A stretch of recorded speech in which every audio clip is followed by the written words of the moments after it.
nave y copando lugares llegamos hasta Copenhague. Flotando en el suelo, caminando el cielo, nadando en un mar de blue label.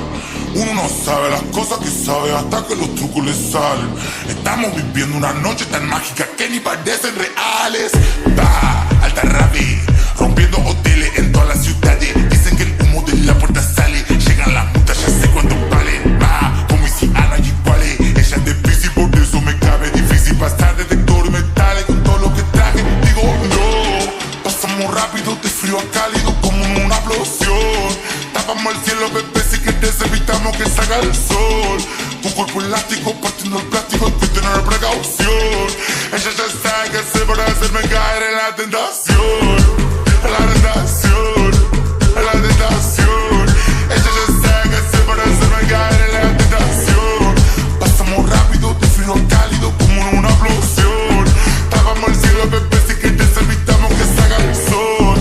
3 estrellas de Michelin, ella me pide fotos, se pone fan. Fumamos quedó china con muchos fans. Se explotó en el momento que dije chao.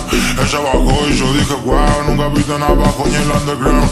Ella termina el primer knockout, quiere otro round. Quiere un avión, caigo de España. Nos pegamos una tapa, una caña. Por Copenhague nos vamos a Cristaña. Los demonios matando las mañas. Un avión, caigo de España. Nos pegamos una tapa, una caña. Por Copenhague nos vamos a Cristaña. Los demonios matando las mañas.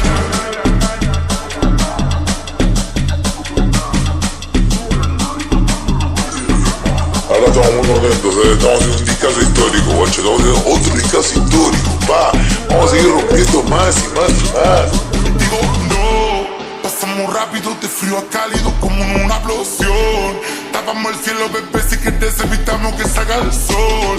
Tu cuerpo elástico partiendo el plástico, hay que tener precaución. Ella ya sabe qué hacer para hacerme caer en la tentación.